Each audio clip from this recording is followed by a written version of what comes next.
The Gemara tells us a story of Rabbi Elish, who was once held in captivity in a prison. Together with him was another man, a non-Jew, and they were sitting together in the prison cell when a bird, a raven, suddenly came near them. A raven was sitting near them and started croaking loudly. "Do you understand the language of birds?" Rabbi Elish asked the other man. "Yes, I do," said the man. "Well," he said, "what is the raven saying?" "Run away, Elish, run away. That's what the bird is saying," this man told him. "No," said Rabbi Elish, "I'm not going to trust the words of a raven. Ravens are deceitful birds. I'm not paying attention to him." A short while later, a dove came and was also perched near them and was cooing. "What is the dove saying?" Rabbi Elish asked the other man. "He's saying, 'Run away, Elish, run away.'" Said Rabbi Elish, "I know that the Jewish people is compared to a dove, and as such, I'm going to see this as a good omen, and I'm going to run away."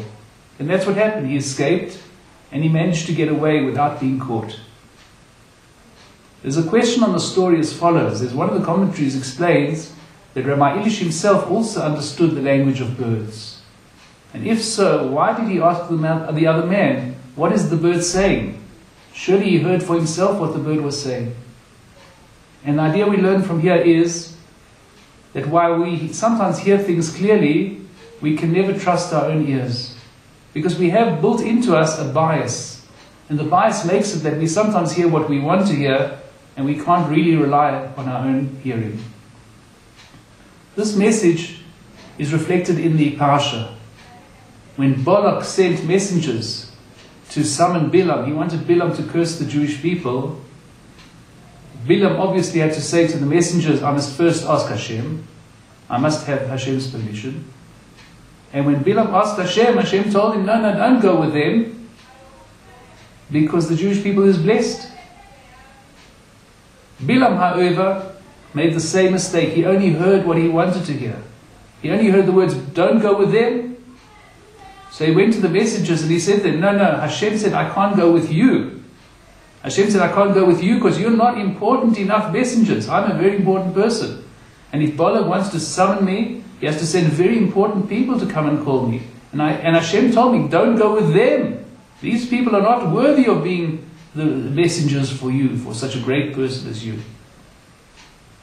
Bilam obviously made a fool of himself here.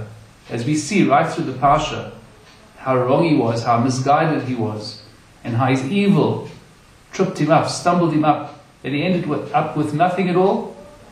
All the rewards he hoped to get through his evil act, everything backfired on him. He ended up with nothing. He only ended up by being killed by the sword. He died by the sword.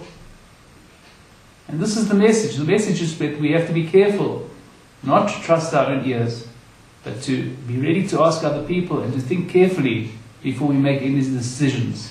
Because we do have lurking within us a bias that can sway us, a bias that can lead us astray to follow only our lowest urges, our lowest interests, instead of doing what is best for us and what is right in life.